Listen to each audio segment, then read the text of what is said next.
Hello viewers, welcome back to பொற்செல்வியின் தமிழ் சமையல். இப்போது மைக்ரோவேவில் ஒரு நிமிஷத்தில் கேக் எப்படி பண்ணுறதுன்னு பார்க்கலாம். மக்கு கேக் இது சாஃப்டாக சூப்பராக இருக்கும். இந்த கேக் செய்கிறதுக்கு ஒரு 1/4 கப்பு மைதா மாவு, அதாவது அதோட 1/4 கப்போட ஒரு டீஸ்பூன் எடுத்துக்கலாம். ஒரு 1/4 teaspoon baking powder, salt, 1/4 cup powdered sugar, ஒரு 1/4 கப்பு பால், ஒரு 2 டீஸ்பூன் காஃபி டிகாஷன், ஒரு 2 teaspoon cocoa powder, 2 teaspoon oil, இவ்வளோ தான் நமக்கு தேவைப்படும். வீட்டில் உள்ள கொஞ்சம் பொருளை வச்சு சூப்பராக குழந்தைங்களுக்கு ஒரே நிமிஷத்தில் நம்ம இந்த கேக்கை செஞ்சு கொடுக்கலாம். செம்ம எம்மியாக இருக்கும். ஒரு தடவை சாப்பிட்டா குழந்தைங்க திருப்பி திருப்பி செஞ்சு தர சொல்லி நம்மளை கேட்டுகிட்டே இருப்பாங்க. நம்ம குயிக்காகவும் செஞ்சு கொடுத்துடலாம். இதை எப்படி செய்கிறதுன்னு பார்க்கலாம். வாங்க வீடியோக்குள்ளே போகலாம். ஒரு மிக்சிங் பவுலில் மைதா மாவு போட்டுக்கலாம், சால்ட்டு போட்டுக்கலாம், பேக்கிங் பவுடர் போட்டுக்கலாம், பவுடர்டு சுகர் ஒரு 1/4 கப்பு போட்டுக்கலாம், கொக்கோ பவுடர் 2 டீஸ்பூன் போட்டுக்கலாம். நம்ம மிக்சிங் பவுல் மேலே ஒரு சல்லடையை வச்சு தான் நம்ம இதெல்லாம் போடுறோம். அப்படியே நம்ம சளிச்சு விட்டுடலாம். அதை கட்டியெல்லாம் இல்லாமல் இருக்கணும். அதுக்காக தான் நம்ம இதை சலிக்கிறோம்.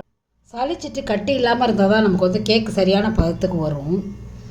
இப்போ இது எல்லாத்தையும் சளிச்சதுக்கப்புறம் பாருங்கள் அதில் எவ்வளோ கட்டி தங்குதுன்னு. அதையும் நல்லா நம்ம சளிச்சு விட்டுறணும்.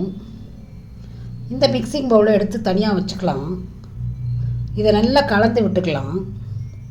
அப்புறம் அது மேலே இப்போ தான் ஆயில் விடணும். அதையும் நல்லா கலந்துக்கலாம். அடுத்தது பால் ஊற்றிக்கலாம். இப்போ நம்ம பால் ஊற்றினதுக்கப்புறம் ஒரு மாதிரி குழ குழன்னு வரும். தேவையான அளவு கொஞ்சம் கொஞ்சமாக நம்ம சேர்த்துக்கலாம். அடுத்தது காஃபி டிகாஷன் இருந்தால் அதை போட்டுக்கலாம். இப்போ நான் இட்டாலியன் காஃபி ஃபில்டரில் ஒரு காஃபி இருந்துச்சு, அதை எடுத்து 2 டீஸ்பூன் சேர்த்துக்கிட்டேன். நல்லா குழ குழன்னு நம்ம எடுத்து ஊற்றுறப்பே அந்த பதம் கரெக்டாக நமக்கு தெரியணும். நல்லா அப்படியே ஊற்றணும். அப்போ தான் கேக் சாஃப்டாக நல்லா ஃப்ளஃபியாக வரும். கெட்டியாக இருக்க வேண்டாம். அது அப்படி கெட்டியாக இருந்துச்சுன்னா கொஞ்சம் ஒரு டீஸ்பூன் பால் ஊற்றி அதை நம்ம சரி பண்ணிக்கலாம். பாருங்கள், இந்த பாலை நம்ம கொஞ்சம் கொஞ்சமாக சேர்க்குறப்ப தான் அந்த கன்சிஸ்டன்சியை நம்மளால் கரெக்டாக கொண்டு வர முடியும். கேக்குக்கு இந்த பதம் தான் இருக்கணும். அப்போ தான் சாஃப்டாக நல்லா பஞ்சு மாதிரி நமக்கு கேக் வரும். இப்போ இதை கூட வெண்ணிலா எசன்ஸ் கொஞ்சம் சேர்த்துப்போம். எல்லாத்தையும் நல்லா கலந்து விட்டுக்கலாம். ரொம்ப ஈஸியான கேக்குங்க, ஒரே நிமிஷம் தான். குழந்தைங்களுக்கு இம்மீடியட்டாக செஞ்சு கொடுத்துடலாம். அதை அடுத்தது ஒரு டார்க் சாக்லேட் ஒரு இன்ச்சுக்கிட்டே எடுத்துக்கிட்டேன். இதை நல்லா பொடி பொடியாக கத்தியால் நறுக்கிக்கோங்க. நறுக்கி அது மேலே அப்படியே நம்ம சேர்த்துக்கலாம். பொடியாக பொலன்னு இந்த பாருங்கள், இந்த மாதிரி நல்லா பொடியாக நறுக்கிட்டு இதை டாப்பில் போட்டோம்னா இது வெந்ததுக்கப்புறம் மேலே அந்த சாக்லேட்டே அந்த கேக் இருக்கிறது செம்ம டேஸ்ட்டாக இருக்கும். குழந்தைங்க ரொம்ப விரும்புவாங்க. நீங்கள் இதை செஞ்சு பாருங்கள். ஒரு நிமிஷத்து வேலை தான் இது. அது லீவில் இருக்க குழந்தைங்களுக்கு இது ரொம்ப இன்ட்ரெஸ்டாக இருப்பாங்க. இது மாதிரி வேரியஸ் டைப்ஸ் ஆஃப் கேக்கு நான் போடுறேன் அடுத்தடுத்து. நல்லா என்ஜாய் பண்ணுவாங்க குழந்தைங்க. இன்னும் சொல்லப்போனால் குழந்தைங்களுக்கு கிச்சனில் ஒரு இன்ட்ரெஸ்டே வந்துடும். இதை நீங்கள் இப்படியெல்லாம் செஞ்சு கொடுத்தீங்கன்னா அவங்களும் இதை செய்யணுன்னு ஆசைப்படுவாங்க.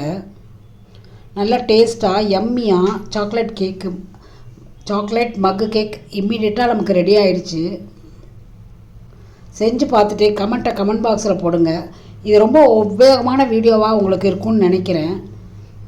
பிடிச்சிருந்தால் லைக் பண்ணுங்கள், கமெண்ட் பண்ணுங்கள், ஷேர் பண்ணுங்கள்.